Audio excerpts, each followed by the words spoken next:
আমরা এঁচোড়ের কিন্তু অনেক রকমের রেসিপি খেয়েছি, মাছ চিংড়ি দিয়ে খেয়েছি, নিরামিষও খেয়েছি। আজকের আমি বানাবো কাবড়ি ছোলা দিয়ে, পুরো সম্পূর্ণ নতুন রেসিপি। ওটা কিন্তু ইউটিউবে তোমরা খুঁজে পাবে না, তাই পুরো ভিডিওটা না কেটে পুরো ভিডিওটা দেখো। খুব সুন্দর, আশা করি দুর্দান্ত স্বাদের হবে। আর কত সুন্দর হয়েছে তোমাদের অবশ্যই দেখাবো।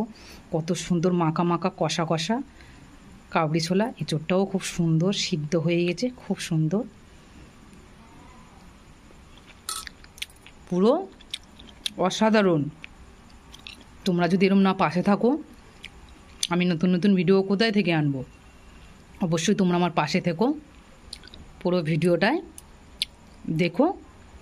নমস্কার বন্ধুরা, ওং নমঃ শিবায় রান্নাঘর থেকে তোমাদের জন্য ফের একটা খুব সুন্দর একটা নতুন রেসিপি নিয়ে চলে এসেছি।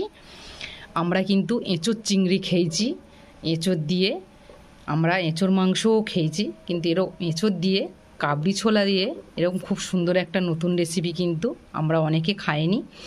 আর এই রেসিপিটা কিন্তু গোটা ইউটিউবময় খুঁজে এলে তোমরা পাবে না। এখানে আমি কাবড়ি ছোলা নিয়ে নিয়েছি, এটা 200 রয়েছে, কত সুন্দর ফুলে গেছে। আর এখানে আমি নিয়ে নিয়েছি হাফফালি এঁচোড়। পুরো ভিডিওটা কিন্তু দেখার অনুরোধ রইল। অবশ্যই এই ভিডিওটা যদি পুরো তোমরা দেখো, তাহলে এইটা কিন্তু তোমরাও ঘরে খুব সুন্দরভাবে বানাতে পারবে। এবার আমি হাতে একটু তেল মাখিয়ে নেব, নিয়ে এই এঁচোড়টা আমি কেটে নেব। আর এখানে আমি একটু হলুদ জল আর একটু লবণ দিয়ে রেখেছি। আর আমি এক হাতে ফোন ধরে তো তোমাদের ভিডিও করি। কেটে রেডি করে নিয়েছি, আর হাত দেখো একদম পরিষ্কার। একটু হাতে তেল মাখিয়ে নেবে, আর বটি একটু, যে বটিটা দিয়ে কাটবে সেটা একটু তেল মাখিয়ে নেবে, তাহলে কোনো অসুবিধা হবে না, হাতে একটুও আটা লাগবে না। এখানে আমি কেটে নিয়েছি, এরকমই ছোট ছোট করে টুকরো টুকরো করে কেটে নিয়েছি। আর এখানে 2 পিস আলু বড় বড় এই সাইজে নিয়েছিলাম, এরম সাইজের আলু এইভাবে কেটেছি। এবার এটা এই হলদি শুদ্ধ জল আমি কিন্তু সিদ্ধ করে নেব। কিন্তু আমি ধুয়ে তুলে নিয়েছি, এটা সমেত আমি সিদ্ধ করে নেব। দিয়ে দিয়েছি, গ্যাসটা আমি জ্বেলে দেবো, দিয়ে ঢাকা দিয়ে দেবো। এটা যখন হাফ সিদ্ধ হয়ে আসবে তখন কিন্তু আমি কাবড়ি ছোলাটা দিয়ে দেবো। এখানে আমি মশলা বানাবো। একটা বাটি নিয়ে নিয়েছি, আর গোটা কত বাদাম নিয়ে নিয়েছি। এটা কিন্তু কাঁচা বাদাম নেবে, এখানে কাঁচা বাদামটা কিন্তু খুব প্রয়োজন। ধনে গুঁড়ো, গুঁড়ো, একটা টমেটো কুচি আমি পেস্ট করে নেব। আর এখানে তোমরা কিন্তু মোচাটা এতে দিতে পারো, প্রেশার কুকারে দিয়ে সিদ্ধ করে নিতে পারো। কড়াই দিয়ে যখন ফুটে উঠবে গ্যাসটা নর্মাল করে দিও, এটাও কিন্তু তাড়াতাড়ি সিদ্ধ হয়ে যাবে যদি এঁচোড়টা ভালো হয়। আর এখানে আমার যদি সত্যিই বন্ধুরা ফোন ধরার যদি লোক থাকতো, আমি তোমাদের আরও খুব সুন্দরভাবে দেখাতে পারতাম রান্না। আমার তো ফোন ধরার লোক নেই, তাই আমি একা এইভাবে বানাই, একা ফোন ধরে করি। তোমরা যদি আমার একটু পাশে থাকো, একটু যদি সাপোর্ট করো, তাহলে আমি আমার এই চ্যানেলটাকে দাঁড় করাতে পারি। আর আমি চাই তোমাদের সামনে আরও নতুন নতুন সুন্দর সুন্দর রেসিপি আনতে। আমরা বিরিয়ানি, অনেক কিছু রেসিপি তো আমরা সবসময় খাই, যেগুলো আমরা ব্যবহার করি বাড়িতে রোজ নিত্য নতুন খাবার।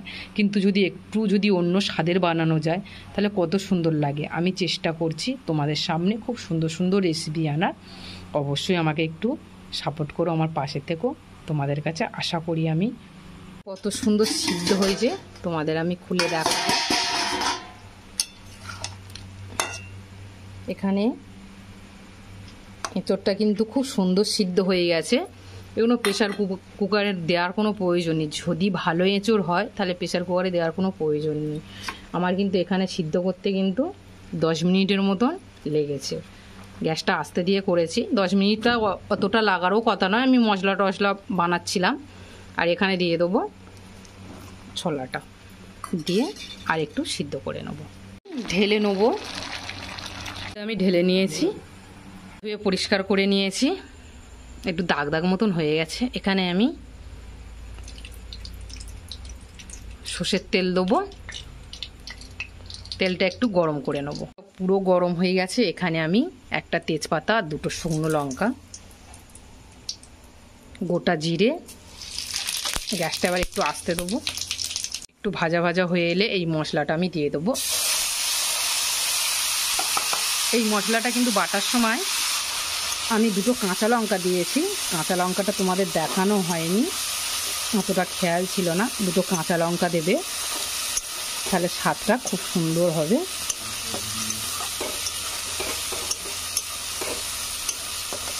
গ্যাসটা আস্তে দিয়ে এই মশলাটা কিন্তু আমি পুরো 10 মিনিটের মতন ধরে কষবো। খুব সুন্দর করে কিন্তু কষেছি, চারধার দিয়ে তেল ছেড়ে দিয়েছে। এবার এখানে আমি একটু চিনি দেবো। চিনি দিলে কালারটাও খুব সুন্দর আসে, স্বাদটাও খুব সুন্দর লাগবে। মতো লবণ, চালের গুঁড়ো 1 চামচ, হলুদ গুঁড়ো 1 চামচ, যে যেরকমই ঝাল খাও সেরকমই দেবে। আমি একটু কাশ্মীরি লঙ্কার গুঁড়ো দেবো, তোমাদের কাছে না থাকলে দিতে হবে না। গ্যাসটা এবার আমি জোরে দেবো, দিয়ে মশলা ধোয়া জলটা আমি দিয়ে দেবো।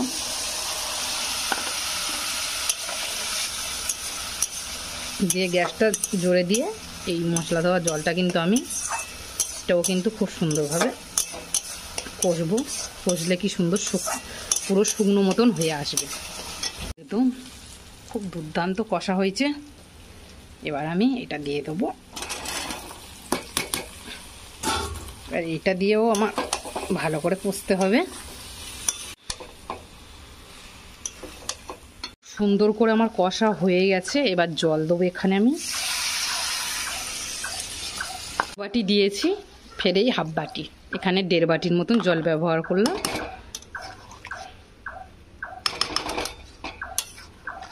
তরকারিটা হয়ে গেছে দেখে বুঝতে পারছো, একদম ঘন হয়ে গেছে। এটা পুরো বসে যাবে, এই ঝোলটা থাকবে না। এবার এখানে আমি দেবো গরম মশলা, 1 চামচ গরম মশলা, 1 চামচ ঘি। আর একটু নেড়ে নেবো, নিয়ে এটা লাবিয়ে নেবো। অবশ্যই লবণটা দেখে নেবে।